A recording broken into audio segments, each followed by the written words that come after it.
আজকে হানাহানি মারামারি বন্ধ হয়ে যেত, কিন্তু দুর্ভাগ্য হচ্ছে আমাদের তো যোগ্য ব্যক্তিকে ক্ষমতা দেওয়ার যে চর্চা সেটা নাই।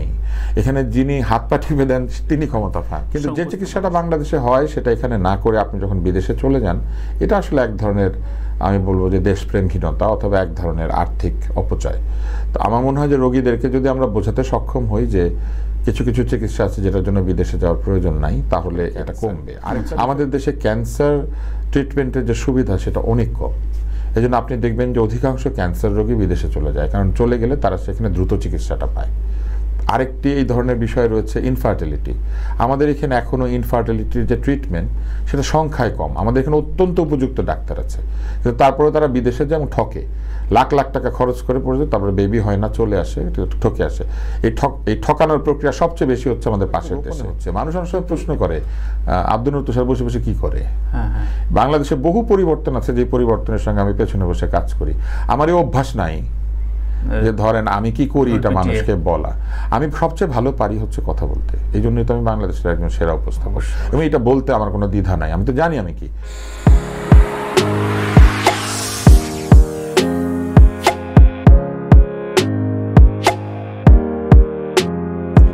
আমি একটা মজার জিনিস বলি, আপনি দেখবেন যে সেই সব চ্যানেলই তাদের বার্তা বিভাগ থেকে ছাঁটাই করছে যারা সবচেয়ে বেশি মিথ্যা হাবিজাবি আবল তাবল সংবাদ করতো। এখন তারা ছাঁটাই করে দিয়ে বোঝাতে চাচ্ছে আমরা খারাপ লোকটাকে বের করে দিয়েছি। আপনার চ্যানেলের মালিকের বের হয়ে যাওয়া উচিত। উনি দেখেন না নিজের চ্যানেল কি করতো? এই যে 5 বছর 10 বছর পর পর চ্যানেলে ভাঙচুর এবং শিল্পী সমাজে কালো তালিকা সাদা তালিকা অলরেডি অলিখিতভাবে এগুলো হয়ে যায়। যদিও দুটো সংগঠন প্রেস ক্লাবে আলোচনা করেছে যে আমরা কালো তালিকার খাতা ছেড়ে ফেলতে চাই, কিন্তু আদৌ কতটুকু এই সংস্কারটা সম্ভব বলে আপনি মনে করেন? দুটো প্রসঙ্গ। এটার জন্য শিল্পীদেরকে ঐক্যবদ্ধ হতে হবে। তারা যখন শোনে যে তাদেরই একজন সহকর্মীকে কালো তালিকাভুক্ত করা হয়েছে, বাকিরা ধর্মঘট করে না কেন? আব্দুল নূর তুষারকে যখন কালো তালিকা করা হয়েছিল, হানিফ সংকেত তো বলে নাই যে আমি আব্দুল নূর তুষারকে এইভাবে ব্ল্যাক লিস্ট করলে আমি অনুষ্ঠানটা করব না। আপনি আপনার সহকর্মীর পাশে, আপনি আপনার বন্ধুর পাশে দাঁড়াবেন না, তো যে কালো তালিকা করে সে তো এটা জেনেই করে যে আমাদের পাশে কেউ দাঁড়াবেন, আমরা নিজেরাই দাঁড়াই না। কিন্তু আসিফ আকবর, ন্যান্সি, মনির খান যখন কালো তালিকা হয়েছে, কনক চাপা যখন কালো তালিকা হয়েছে, কেউ কথা বলে না, আব্দুল নূর তুষার বলেছে। কারণ আমি নিজে এটার ভুক্তভোগী, শমী কায়সার এটার ভুক্তভোগী, কিন্তু কই শমী কায়সার তো প্রতিবাদ করে নাই। এটা করতে হবে। শিল্পীরা যদি একসাথে হয়ে বলতে পারতো যে মনির খানকে না ডাকলে আরেকজন যাবে না, তাহলেই কিন্তু এটা করতে পারতো না। আপনাকে বলা হয় যে ডাক্তারদের সমাজের একটা বড় ধরনের ঢাল, মানে যে কোনো বিষয়, এবং ফেসবুকে কেউ কেউ একটু আপনি সমালোচনা করতে চান যে আপনি ডাক্তারদের ভুল ত্রুটি একটু কম দেখেন না। নানানভাবে ফেসবুকে আলোচনা করা হয় যে আপনি বেশ যুক্তির বিষয়ে আপনার সাথে অনেকে পেরে ওঠে না, এই জন্য ডাক্তারদের যেই সব শ্যাডো সাইড রয়েছে সেগুলো নিয়ে কেউ কথা বলে। আমি আপনাকে একটা জিনিস বলি, এই জিনিসটা ব্যাখ্যা করি। একটা কমিউনিটিকে আপনি 2 জন বা 3 জন বা 5 জন লোকের ভুলের জন্য দায়ী করতে পারেন না। ডাক্তারের আচরণ কিন্তু ব্যক্তিগত আচরণ, এটা কিন্তু ডাক্তারি আচরণ। একজন লোক ডাক্তার আপনাকে ঠিক প্রেসক্রিপশনটা দিয়েছে, কিন্তু আপনার সঙ্গে ভালো ব্যবহার করেনি। আপনি কিন্তু ঠিক প্রেসক্রিপশন পেলেও তাকে আপনি পছন্দ করবেন না, কিন্তু এই আচরণটা তো তার ডাক্তারের পার্ট না, সেটা তার ব্যক্তিগত আচরণ। সে মেজাজি, সে খারাপ ব্যবহার করে, সে সময় দিলে রাখে না, বা ধরুন আরো অনেক কিছু, বা কেউ হয়তো লোভী। আমি বারবারই কিন্তু এটাই বলেছি যে আপনি যখন সমালোচনা করবেন, আপনি একজন ব্যক্তিগত ডাক্তারের সমালোচনা করেন যে ডাক্তার তানভীর তারেক একজন দুষ্টু লোক, এগুলো করে, কিন্তু আপনি যখন বের হয়ে এসে বলেন সব ডাক্তার কসাই, আমি সেইটার বিরোধিতা করেছি। আমি কিন্তু কখনো বলি না যে কোনো ডাক্তার অন্যায় করে না। পৃথিবীর সব দেশে ডাক্তাররা ম্যাল প্র্যাকটিস করে। মাইকেল জ্যাকসনকে মেরে ফেলেছে একটা ডাক্তার, আমেরিকান ডাক্তার, ভুল ইঞ্জেকশন দিয়েছে। শ্রীদেবীর মায়ের ভুল চোখ তুলে নিয়েছে। সবচেয়ে বেশি ম্যাল প্র্যাকটিস হয় যে দেশগুলি, তার মধ্যে একটা হচ্ছে আমেরিকা, একটা হচ্ছে ইন্ডিয়া। আচ্ছা, তাই? সবচেয়ে বেশি ভুয়া ডাক্তার আছে এমন 2টা দেশ হচ্ছে আমেরিকা আর ইন্ডিয়া। এটা বুঝতে হবে যে ভুয়া ডাক্তার থাকার পরেও কিন্তু আপনি যদি উন্নত চিকিৎসার কথা চিন্তা করেন, আমাদের দেশের লোকেরা ইন্ডিয়াতে যায় কেন? কারণ সেখানে ভালো ডাক্তার আছে। আমাদের দেশেও সেরকম ভালো ডাক্তার আছে। এই দেশের অধিকাংশ লোক তো বিদেশে যায় না, বাংলাদেশে চিকিৎসা নেয়। আরেকটা বড় ব্যাপার হচ্ছে আপনি লক্ষ্য করবেন যে অধিকাংশ কমপ্লেইন হচ্ছে প্রাইভেট চেম্বারের ডাক্তারদের মানে বিরুদ্ধে। হ্যাঁ, মানে কোচিং ক্লাসের টিচারের মতো। হ্যাঁ, তো প্রাইভেট চেম্বারে যখন আপনি যান, আপনি তো পছন্দ করে যান, আপনি তো নিজের ইচ্ছায় যান সেখানে, আপনি নিজেই বেছে নিয়েছেন ডাক্তারটাকে। সেই ডাক্তার যদি আপনার ভালো না লাগে, আপনি ডাক্তার বদলে ফেলেন। সরকারি হাসপাতালের উপর অনাস্থার প্রতি, সরকারি হাসপাতালে অনাস্থার কারণ কিন্তু ডাক্তার না। সরকারি হাসপাতালগুলি চলে হচ্ছে প্রচণ্ড অভাবের মধ্যে।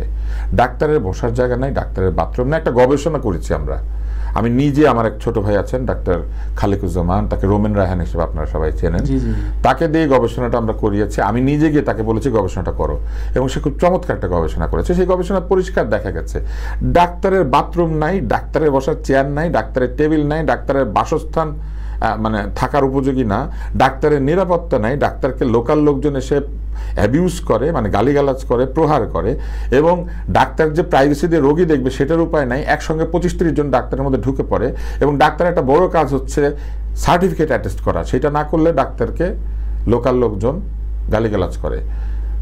এই যে একটা অবস্থা, এবং এর সাথে আরও অনেক কিছু আছে, আমি অনেকগুলো একসাথে বলতে পারছি না। এই অবস্থার মধ্যে সরকারি ডাক্তাররা চিকিৎসা দেয়, এবং তারপরে থাকে কি জানেন, সরকারি দলের সমর্থক হলে এক জায়গায় পোস্টিং, না হলে পরে আরেক জায়গায় পোস্টিং, প্রমোশন নাই, যোগ্যতার অনুযায়ী কোনো তার বৃদ্ধি নাই। এই জন্য আপনি দেখবেন যে এবার পরিবর্তনের পরে একসাথে 200-300 ডাক্তার প্রমোশন পাচ্ছে, কারণ এর আগে 16 বছর তাদের প্রমোশন হয় নাই। এইরকম একটা মানে পরিবেশে যে ডাক্তাররা কাজ করছে, এটা নিয়ে তো কেউ কথা বলছে না। আপনি যদি একটা পরিবেশ না দেন, আপনি দেখবেন আমি সাংবাদিকদের কিন্তু দোষ দিই না, আমি বলেছি যে তাদের কিছু জিনিস নিশ্চিত করতে হবে। এটা না করা, এটা করে যদি আপনি সাংবাদিকদের কাছে চান যে আমি সব দিয়েছি তুমি দিচ্ছ না কেন, ঠিক একইভাবে আমি মনে করি শুধু ডাক্তার না, সকল পেশাজীবী তাদেরকে তার কর্ম পরিবেশটা দিতে হবে। আপনি তানভীর তারেক, আপনি সংবাদপত্রে কাজ করেছেন, আপনি নিজে জানেন যে একটা সংবাদপত্রের মধ্যে যতটুকু জায়গা থাকা দরকার, যতটুকু পরিবেশ থাকা দরকার, যতটুকু ব্যবস্থা থাকা দরকার, বেতন নাই তো।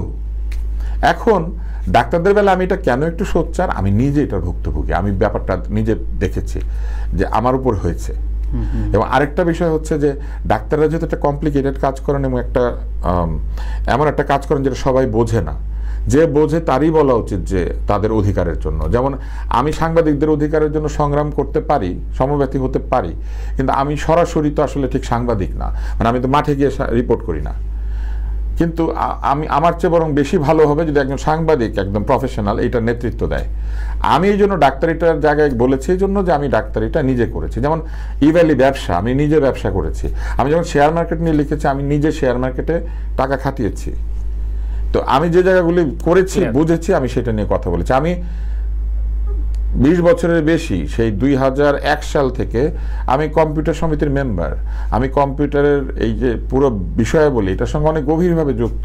মানুষকে তো সব জানিয়ে করতে হয় না, তাই না? এবং আপনাকে আমি একটা মজার তথ্য দেই, আমি যখন প্রাইভেট এই যে এডিটিং হাউস, এটার অ্যাসোসিয়েশন হলো, আমি কিন্তু এটা সংবিধান লেখার সাথে জড়িত ছিলাম। যখন এই টেকনিক্যাল হাউসের কমিটি হলো, আমি কমিটিতে থাকতে চাই না। এবং যখন এই যে প্রডিউসার্স অ্যাসোসিয়েশন হলো, টেলিভিশন প্রডিউসার্স, তারিকা নাম ভাইয়ের সাথে বসে এটা সংবিধানও কিন্তু আমি লিখে দিয়েছি।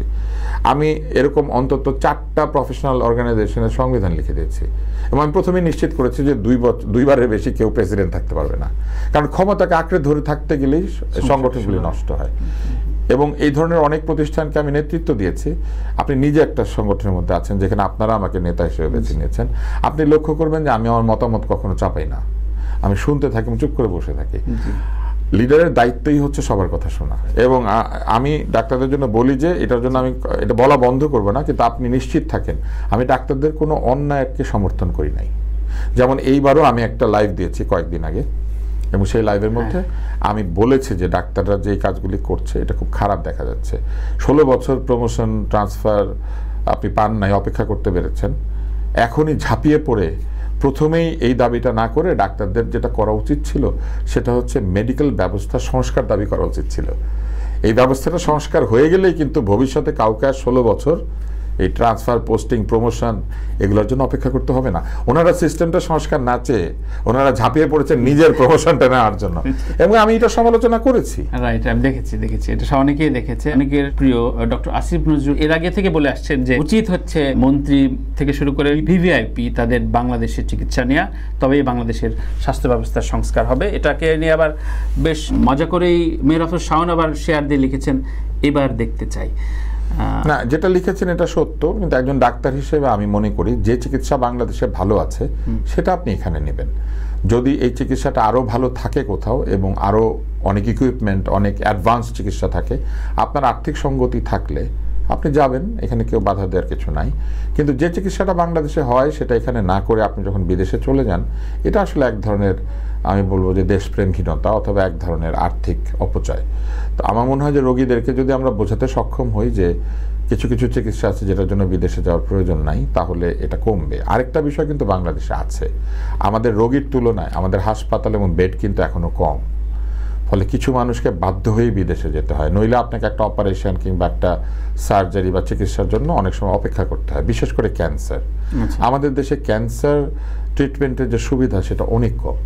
এই জন্য আপনি দেখবেন যে অধিকাংশ ক্যান্সার রোগী বিদেশে চলে যায়, কারণ চলে গেলে তারা সেখানে দ্রুত চিকিৎসাটা পায়। আরেকটি এই ধরনের বিষয় রয়েছে ইনফার্টিলিটি। আমাদের এখানে এখনও ইনফার্টিলিটির যে ট্রিটমেন্ট সেটা সংখ্যায় কম। আমাদের এখানে অত্যন্ত উপযুক্ত ডাক্তার আছে, কিন্তু তারপরে তারা বিদেশে যেমন ঠকে, লাখ লাখ টাকা খরচ করে পড়ে, তারপরে বেবি হয় না, চলে আসে, ঠকে আসে। এই ঠকানোর প্রক্রিয়া সবচেয়ে বেশি হচ্ছে আমাদের পাশের দেশে। কিন্তু এটা হয় কেন জান? কারণ সময়টা চলে যাচ্ছে তাদের। বাপ মা তো চায় যে হোক, সন্তান হোক। সবচেয়ে বেশি হচ্ছে পাশের দেশে অনেক, আমাদের এখানে প্রচুর রোগী ইনফার্টিলিটির জন্য এটা যায়। কিন্তু আমাদের এখানে যদি আরও ইনফার্টিলিটি ট্রেনিং এবং এই ধরনের সেন্টার, ডাক্তার তৈরি হতো, এটা আমাদের জন্য খুব ভালো হতো। তারপরে কিছু কিছু অসুখ আছে যেটার জন্য মানুষ বিদেশে যায়, কারণ সেখানে উন্নত চিকিৎসা আছে, আমাদের এখানে কম। যেমন ধরেন ক্যান্সারের লিনিয়ার অ্যাক্সেলারেটর বলে একটা যন্ত্র আছে। এই যন্ত্রটা যত আছে বাংলাদেশে, তার ক্ষমতার চাইতে আমাদের ক্যান্সার রোগীর সংখ্যা বেশি। এবং এইটাও এই রোমেন রায়হান আরেকটা করছেন, উনি একটা ক্যান্সার রেজিস্ট্রি, এই গবেষণাটা শুরু করেছেন। বাংলাদেশে যত ক্যান্সার রোগী আছে তাদেরকে উনি একটা রেজিস্ট্রির মধ্যে আনবেন এবং এনে এই ক্যান্সার রোগীরা যাতে চিকিৎসা ঠিক মতো পায় সেটা একটা ব্যবস্থা করবেন। তো এই যে জিনিসগুলি হচ্ছে, এগুলো কিন্তু গোপনে হচ্ছে। মানুষ অনেক সময় প্রশ্ন করে আব্দুল নূর তুষার বসে বসে কি করে। বাংলাদেশে বহু পরিবর্তন আছে, যে পরিবর্তনের সঙ্গে আমি পেছনে বসে কাজ করি। আমার এই অভ্যাস নাই যে ধরেন আমি কি করি এটা মানুষকে বলা। আমি সবচেয়ে ভালো পারি হচ্ছে কথা বলতে, এই জন্যই তো আমি বাংলাদেশের একজন সেরা উপস্থাপক এবং এটা বলতে আমার কোনো দ্বিধা নাই, আমি তো জানি আমি কি। কিন্তু আমি এই ক্ষমতাটাকে কি আমি অনুষ্ঠান বানিয়ে শুধু ব্যয় করেছি? আমি মানুষের জন্য কথা বলেছি। আমি জীবনে যত অনুষ্ঠান বানিয়েছি তার চেয়ে অনুষ্ঠান ছাড়া বেশি কথা বলেছি। তো এইটা আমি কেন করেছি? আমি বিতর্ক শিখিয়েছি কেন মানুষকে এত বেশি? এবং আপনি অবাক হবেন, এই যে আন্দোলনে সব দিকে বিতর্কিকরা ছিল, তারা কথা বলেছে। তারা যদি ঠিকমতো ক্ষমতা পেত আজকে এই হানাহানি মারামারি বন্ধ হয়ে যেত। কিন্তু দুর্ভাগ্য হচ্ছে আমাদের তো যোগ্য ব্যক্তিকে ক্ষমতা দেওয়ার যে চর্চা সেটা নাই। এখানে যিনি হাত পা টিপে দেন তিনি ক্ষমতা পান।